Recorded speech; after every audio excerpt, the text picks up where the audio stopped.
కారణం ఉదయ్ భాను గారు అండి.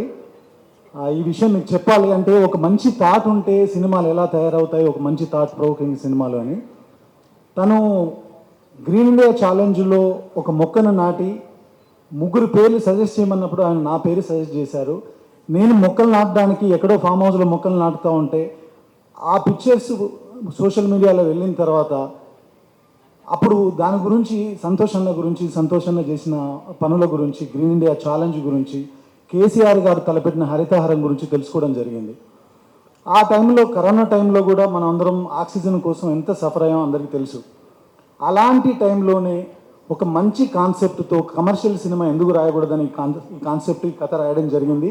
సో ఈ రకంగా ఈ సినిమా రాయడానికి, ఈ సినిమా కథ రాయడానికి ఇన్స్పైర్ చేసిన ఉదయ్ భాను గారికి, సంతోష్ అన్నకి, కేసీఆర్ గారికి, వీళ్ళందరికీ మనస్ఫూర్తిగా ధన్యవాదాలు చెప్తున్నాను.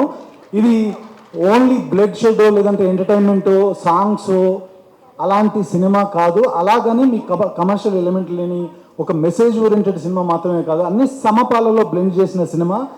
బయాలజికల్ మెమరీని టచ్ చేస్తూ, మొక్క యొక్క ఇంపార్టెన్స్ని చెప్తూ సినిమాని ఆద్యంతం చాలా చక్కగా రాసాం. అంతే చక్కగా నాతో పాటు 8 సంవత్సరాలు జర్నీ చేసిన మురళి తీశారు.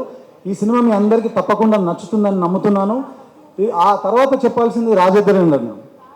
సినిమా కమర్షియల్గా ఉండాలి, బిజినెస్ కదా అని చెప్పినప్పుడు నేను ఆయనకు 4-5 కథలు చెప్పాను. అన్న, ఈ సినిమా ఇంత బడ్జెట్లో అవుతుంది, మీకు రికవరీ కూడా చాలా బాగుంటుంది, ఇంతలో చేయండి అంటే ఆ కథలన్నీ వద్దు అని వదిలేసి సింబా కథనే సెలెక్ట్ చేసుకొని, నేను సమాజం నాకు ఎంతో ఇచ్చింది, యాజ్ ఎ జర్నలిస్ట్గా నేను స్టార్ట్ అయ్యి ఈరోజు ఒక ప్రొడక్షన్ చేసే స్థాయికి నేను వచ్చానంటే నాకు సమాజం చాలా ఇచ్చింది. అదే సమాజాన్ని నీకు ఏమన్నా తిరిగి ఇవ్వాలి.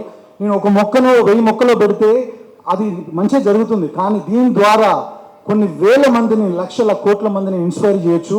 ఈ కథ చేద్దాం, నాకు డబ్బుల కంటే కూడా సమాజానికి ఏదన్నా చేయాలనే థాట్ ఇంపార్టెంట్ అని చెప్పేసి ఒక్కరోజు కూడా డబ్బు గురించి ఆలోచించకుండా తన సేవింగ్స్ అనేది తెచ్చి ఈ సినిమాలో పెట్టిన రాజేంద్ర రెడ్డి అన్న, మీకోసం తప్పకుండా ఈ సినిమా ఆడుతుంది, మీకు మంచి జరుగుతుంది. ఇండస్ట్రీలో యాజ్ ఏ ప్రొడ్యూసర్గా మిమ్మల్ని తప్పకుండా అందరూ గుర్తుపెట్టుకుంటారు. సో ఆ తర్వాత ముఖ్యంగా థ్యాంక్స్ చెప్పాల్సింది రాఘవ గారికి, పూర్ణ గారికి, మా సంతోష్ అన్న గారి టీంలో ఉండేవాళ్ళు.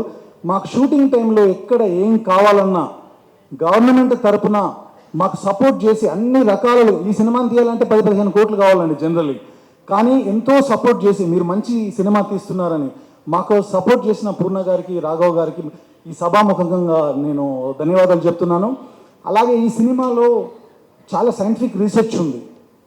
నాకు ఫార్మసీ బ్యాక్గ్రౌండ్ ఉంది కాబట్టి నేను కొంతవరకు రాయగలిగాను. దానికి సపోర్ట్ చేస్తూ క్యాన్సర్ ఇమ్యునాలజిస్ట్ కిషోర్ గారు సైంటిఫిక్గా ప్రూవ్ అయిన, చాలా ప్రపంచంలో ప్రూవ్ అయిన విషయాల్ని మాకు అందించి మాకు స్క్రిప్ట్ వర్క్లో హెల్ప్ చేసిన తనకి, స్క్రిప్ట్ ఐడియాకి సంబంధించి సలహాలు సంప్రదింపులకు ఉపయోగపడిన విజయ్కి, వీళ్ళందరికీ మరొకసారి సభాముఖంగా థ్యాంక్స్ చెప్తూ, ఇక్కడికి వచ్చిన పెద్దవాళ్ళందరికీ మీ సమయానికి మరొకసారి ధన్యవాదాలు చెప్పుకుంటూ థ్యాంక్ యూ సో మచ్ అండి. తప్పకుండా ఆగస్టు 9వ తారీఖు సినిమా చూడండి, మిమ్మల్ని ఎవరిని డిసప్పాయింట్ చేయదు.